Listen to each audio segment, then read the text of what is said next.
You've been manipulated before, not by a criminal mastermind, not by a villain, by someone who smiled at you. And the worst part? You probably thanked them for it. Stay with me, because by the end of this video, you're going to see conversations differently. You're going to notice patterns you've ignored your entire life. And once you see them, you won't be able to unsee them. There are manipulation tactics so effective that people don't even recognize them as manipulation. They feel like attraction, like connection, like chemistry, like leadership. They aren't. They're control mechanisms. Let's start with something simple: scarcity. When something feels limited, your brain assigns it more value instantly. That's not opinion. That's survival wiring. Our ancestors survived by reacting to limited resources quickly. Manipulators exploit this. They don't say, "You should value me." They disappear. They don't say, "Commit to me." They say, "I'm not sure how long I'll be around." And suddenly, you feel urgency. You start checking your phone more, thinking more, investing more. Nothing changed about them, but your perception did. Scarcity doesn't increase value, it increases fear. And fear feels like desire when you don't recognize it. Now here's where it gets darker. They combine scarcity with vulnerability. They open up about their past, how they were betrayed, misunderstood, hurt. Now you don't just want them. You feel responsible for not hurting them. That's a psychological contract you never agreed to. And once you feel responsible for someone's emotional stability, you tolerate things you normally wouldn't. Red flags become trauma responses. Disrespect becomes defense mechanisms. You start protecting the person who destabilizes you, and you don't even realize it's happening. But here's the tactic most people miss: mirroring. Have you ever met someone who felt almost too compatible? Same humor, same worldview, same tastes, same values. It feels magical. It's not always magic. It's data collection. Manipulators listen carefully at the beginning, not to understand you, but to reflect you. You love ambition? They're driven. You value loyalty? They've always been loyal. You hate dishonesty? They despise liars. They become your ideal reflection. And once attachment forms, the reflection fades. But by then, you're emotionally invested in a version that never truly existed. Now let me ask you something uncomfortable. Have you ever felt more attached when someone pulled away?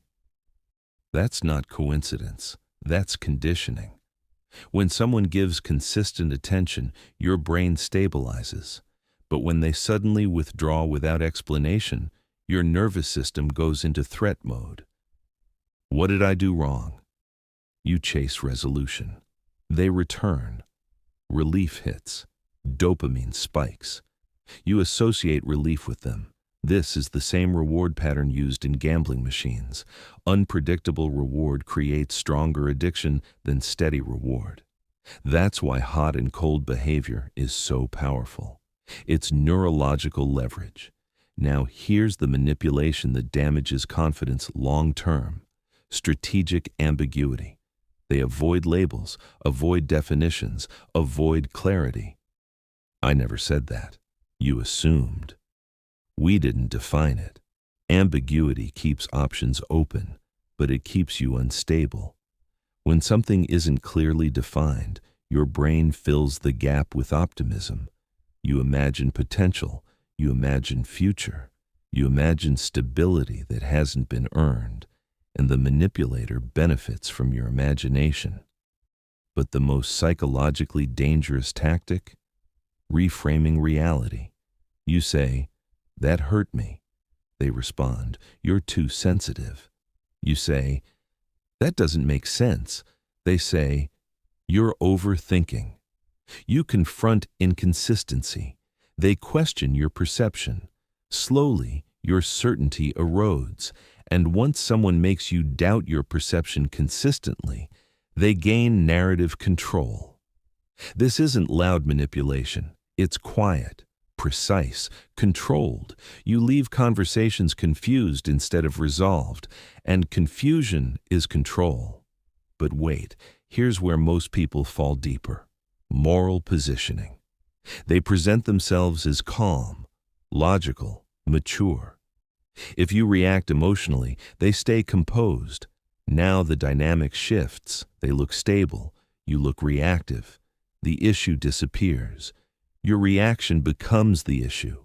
And when someone controls the moral high ground, they control perception. Let's increase the tension, because manipulation rarely comes alone. It's layered. Mirroring plus vulnerability creates fast bonding. Add scarcity, now there's urgency. Add withdrawal, now there's anxiety. Add ambiguity, now there's confusion. Add reframing, now there's self-doubt. You're emotionally invested, destabilized, and questioning yourself. That's not love. That's engineered attachment. And here's the twist. Manipulators don't target weak people. They target empathetic people, people who self-reflect, people who communicate, people who care, because empathy makes you pause before accusing, and that pause gives them time to recalibrate. Now I'm going to tell you something that will either empower you or expose you. The strongest position in any dynamic is not dominance, it's emotional neutrality. When scarcity doesn't trigger urgency, it fails. When withdrawal doesn't trigger panic, it collapses. When ambiguity is met with direct questions, it weakens. When reframing is met with calm certainty, it stops working. Manipulation requires reaction, no leverage. But neutrality doesn't mean cold, it means regulated. If you constantly feel like you're proving your worth, negotiating your needs, or stabilizing someone else's mood, you're not in connection. You're in psychological negotiation. Healthy dynamics feel steady. Manipulative dynamics feel intense, and intensity is addictive. That's why people confuse chaos for chemistry. So here's your retention hook, because this is where it changes. Ask yourself, are you chasing clarity from someone who benefits from your confusion? Are you fighting for consistency from someone who thrives on unpredictability? Are you shrinking to maintain connection? If yes, awareness is your turning point, because once you see the pattern, you stop feeding it. And when you stop feeding manipulation, something interesting happens. It doesn't escalate. It searches for a new target, which means the power was never in their strategy. It was in your reaction. And once that reaction is controlled, you become untouchable. Because high retention isn't about information, it's about tension that keeps increasing. So let me ask you something before we go further. Have you ever felt addicted to someone who wasn't even good for you? Not obsessed, addicted. Like your mood depended on their response, like one message from them could shift your entire emotional state. That doesn't happen by accident. That's engineered attachment. And here's the next layer no one talks about. Induced competition. A manipulator rarely compares you directly. They imply alternatives. I get attention everywhere I go. People usually fight for my time. I've never had trouble finding options. They don't threaten, they suggest. And suggestion activates insecurity. Now your brain shifts from connection to competition. You start performing, trying harder, giving more, tolerating more, because replacement feels possible. And the fear of replacement increases compliance. Here's the psychological truth. Humans value what feels difficult to secure. So manipulators make themselves feel difficult to secure. Now, let's go darker. Emotional inversion. You bring up something that hurt you. Suddenly, they're the one hurt. You confront them about inconsistency. They say your tone was disrespectful. You ask for reassurance. They question your stability. Now you're apologizing for reacting to their behavior. This is subtle dominance. It flips accountability. And empathetic people are especially vulnerable to this because they default to self-reflection. When conflict happens, they ask, did I overreact? Was I too harsh? Am I being unfair? Meanwhile, the manipulator never asks those questions. They stay certain. Certainty looks like strength, even when it's wrong. Now, here's a retention spike for you. The most powerful manipulators don't argue loudly. They stay calm. Why? Because calmness during conflict gives the illusion of moral superiority. If you react emotionally, you look unstable. If they remain composed, they look rational. But calm does not equal correct. Sometimes calm is calculated. And once they win perception, they win the dynamic. Let's take it deeper. Cognitive overload. This is advanced. You bring up one issue, they respond with 5. You ask for clarity, they bring up something from 3 months ago. You try to resolve, they change topics. Your brain can only process so much at once. When overloaded, it chooses escape over resolution. You say, forget it. That's the win.